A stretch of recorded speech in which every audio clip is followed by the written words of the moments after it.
স্বামী মানে একটা প্রবল বিশ্বাসের নাম, যে স্ত্রীকে বাঁচতে শেখায়, হাসতে শেখায়। তাই তো নারী পরিবারের সমস্ত সুখ ত্যাগ করে স্বামীর কাছে থাকতে চায়, যে দিন শেষে স্ত্রীর অভিমানের ভাষা বোঝে। আসসালামু আলাইকুম, রেজনা লাইভ ব্লগে আপনাদের সবাইকে স্বাগত। দূরে এবং কাছে যে যেখান থেকে আমার ভিডিওটি দেখছেন, আশা করি সবাই ভালো আছেন। আলহামদুলিল্লাহ, আমরাও ভালো আছি। আজকের ব্লগটি শুরু করেছি একদম সকাল থেকে। একদম সকালে চলে এসেছি, মেয়ে যেহেতু একদম সকালবেলা কোচিংয়ে রেখে তারপরে কিন্তু আমাদের এই পার্কে চলে আসি। এই পার্কে এসে একটু হাঁটাহাঁটি করে কিছুটা সময় রেস্ট নিই। তারপরে মেয়ের কোচিং যখন আবার ছুটি হয়ে যায়, তখন আবার মেয়েকে নিয়ে যাই। এটা আসলে ভীষণ ভালো লাগে। প্রচুর মানুষ এখানে হাঁটাহাঁটি করে, আর সকালে নির্মল পরিবেশ, সবুজে ঘেরা প্রকৃতি, সব দিয়ে কিন্তু ভীষণ ভালো লাগা কাজ করে।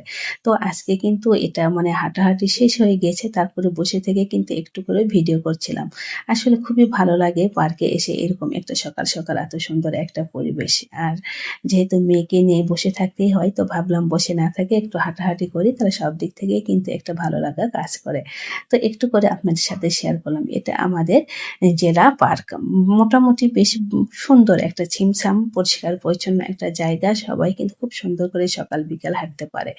তো এই তো প্রায় হাঁটাহাঁটি শেষ। এখন কিন্তু প্রায় বের হয়ে চলে যাব বাসায়। তো বাসায় এসেই কিন্তু আগে চাটা বসিয়ে দিয়েছি। যেহেতু সকালে নাস্তা এসে কিন্তু খুব তাড়াহুড়ো হয়ে যায়, ঝটপট করে করতে হয়। এদিকে রুটিও কয়টা বানিয়ে নিয়েছি, চা বসিয়ে দিয়েছি। আর যেহেতু ছেলে টিচার আসবে বাসায়, তো ছেলেকে নাস্তাটা দিয়ে তারপরে আমার যে কাজগুলো, সে কাজগুলো করে নিব। আসলে অফ ক্যামেরায় কিন্তু ঝটপট করে অনেক কাজই করে নেওয়া যায়, যা সবকিছু কিন্তু শেয়ার করা হয়ে ওঠে না। তো অফ ক্যামেরায় কিন্তু মা মেয়ে নাস্তা করে নিয়েছে, তারপরে একটু রেস্ট করে এই যে রান্নাটা কিন্তু বসিয়ে দিয়েছি। একদম মানে সকাল সকাল সমস্ত কাজ করে নিলে না, কাজ করতে অনেক বেশি সুবিধা হয়। তো শোল মাছ দিয়ে এই তো খুব ভালো করে মশলাগুলো কষিয়ে আজকে কুমড়ো বড়ি দিয়ে আলু দিয়ে ঝোল করবো। আসলে কুমড়ো বড়িটা অনেক মানে শীতের সময় কিনেছিলাম অনেকগুলো, তো মাত্র কয়েকটা থেকে গিয়েছে। তো ভাবলাম এই সময়টা একটু খেয়ে নেই, পরবর্তীতে আর ভালো লাগবে না।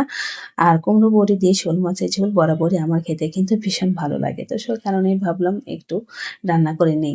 আর তো এইভাবে কিন্তু মাছ কষিয়ে রান্না করলে তরকারির স্বাদটা কিন্তু মাশাআল্লাহ অনেক বেশি বেড়ে যায়, আর খেতেও কিন্তু খুবই বেশি ভালো লাগে। ওই যে বললাম, স্বামী মানে একটা প্রবল বিশ্বাসের নাম। স্বামী যদি আপনার সহযোগী হয়, সহযোগিতা হয়, তাহলে কিন্তু সেই পরিবারে যতই অভাব অনটন অসচ্ছলতা থাকুক না কেন, আপনার কিন্তু অনেক বেশি মানে ভালো লাগা মায়া কাজ করবে। আসলে আমরা মেয়েরা না মানে অল্পতেই কিন্তু সন্তুষ্ট হই। স্বামীর ভালোবাসা, পরিবারের সবার ভালোবাসা পেলে কিন্তু আমাদের কাছে আর কোনো কিছুই মনে হয় না। মানুষ বলে মেয়েদের থেকে নাকি ছেলেদের ধৈর্য শক্তি অনেক বেশি। তাহলে একটা কথা শুনুন, একটা মেয়েকে শ্বশুরবাড়িতে প্রতিনিয়ত যে পরিমাণ খোঁচা দেওয়া কথা শুনতে হয়, সেই কথাগুলো যদি কোনো পুরুষ শুনতো, তাহলে কখনোই প্রাণ খুলে হাসতে পারতো না। কিন্তু মেয়েদেরকে প্রতিনিয়ত হাসি মুখে সব কিছু মেনে নিয়ে চলতে হয়।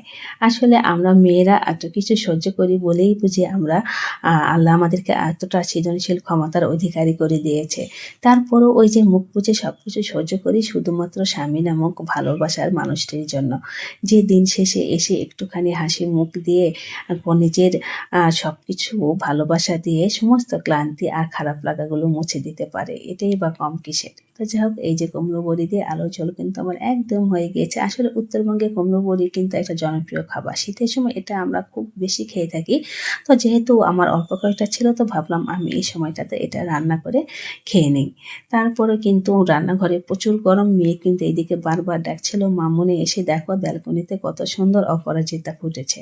এই যে মেয়ে কিন্তু আমাকে ফুলগুলো দেখাচ্ছিল। আসলেই খুব ভালো লাগে যখন অনেক বেশি কাজ করি বা গরমে ক্লান্ত হয়ে যায়, ওই সময়টা যদি একটুখানি ছাদে বা ব্যালকনির দিকে তাকাই না, চোখে একটা প্রশান্তি কাজ করে, আর মনেও কিন্তু অন্যরকম ভালো লাগা কাজ করে। তো ঝিরঝিরি বাতাস সব মিলে কিন্তু অনেকটা সময় মা মেয়ে এখানে এসে কাটিয়ে দিলাম। তারপরে কিন্তু সংসারে আরো অনেক কাজ আছে। যেহেতু সকালবেলা মানে সংসারের কাজগুলো করতে পারি না, মেয়েকে নিয়ে কোচিংয়ে যেতে হয়, সে কারণেই কিন্তু আসার পর এত বেশি তাড়াহুড়া হয়ে যায় কাজগুলো করতে। কিন্তু সবকিছু ম্যানেজ করেই কিন্তু চলতে হয়। আবারও বিকালবেলা কিন্তু মেয়েকে নিয়ে বের হতে হয়, সে কারণেই কিন্তু ঝটপট করে সমস্ত কাজ গুছিয়ে তারপরে করার চেষ্টা করি। যেহেতু আমরা গৃহিণীরা আসলে কাজ করতে করতে একটা অভ্যাসে পরিণত হয়েছে বা একটা রুটিন আমাদের অটোমেটিকই হয়ে যায়। তারপরে কিন্তু ২ টা রুমই মানে বেডগুলো গুছিয়ে নিয়েছি। যেহেতু মানে সকালে কাজটা হয় না, সে কারণে এই তো ছেলের রুম, আমার রুম ২ টা রুমই গুছিয়ে নিয়ে তারপরে কিন্তু বাকি যে কাজগুলো আছে সেই কাজগুলো করে ঝটপট করে গোসলটা করে নামাজ পড়ে খাওয়া-দাওয়া করে আবার যে রুটিন সেই রুটিনে কিন্তু সেই সময় মতো কাজগুলো করে নিতে হবে। আসলে একজন মা বা একজন গৃহিণী কিন্তু কখনোই নিজের মতো করে সময় কাটাতে পারে না বা বসে থাকতে পারে না। অনবরতই সংসারে ছেলে-মেয়ে, হাসব্যান্ড বা অন্যান্য সদস্যদের কথা ভেবে তাকে কিন্তু প্রতিনিয়তই ছুটতে হয় তাদের চাহিদা মতো। আর এটাই কিন্তু একজন গৃহিণীর স্বাভাবিক জীবনযাত্রা। তো রুমগুলো গুছিয়ে নেওয়ার পর না অনেকটা রিল্যাক্স লাগছে। মানে আসলে এত বেশি ভালো লাগে বেডরুম মানে বেডগুলো যদি গোছানো থাকে তাহলে দেখবেন চোখে একটা ভালো লাগা কাজ করে, মনেও একটা আনন্দ লাগে। মনে হয় সংসারের অর্ধেকটা কাজই বুঝি মানে এগিয়ে করতে পেরেছি। আর সবচাইতে ভালো লাগে যে ঘরে যখন এসে একটুখানি প্রশান্তি লাগে। তারপরে কিন্তু রান্নাঘরটা ক্লিন করে নিয়েছি। নিয়ে এই তো মানে মোটামুটি কাজগুলো শেষ করে নিয়েছি। তো আমার ভিডিও তো একদমই ছোট হয়। স্কিপ না করে পুরোটা দেখবেন আর আমার ছোট্ট পরিবারটির পাশে থেকে যাবেন। আর অবশ্যই লাইক দিতে কিন্তু ভুলে যাবেন না। আজ এখানেই বিদায় নিচ্ছি। আবারও দেখা হবে। আল্লাহ হাফেজ।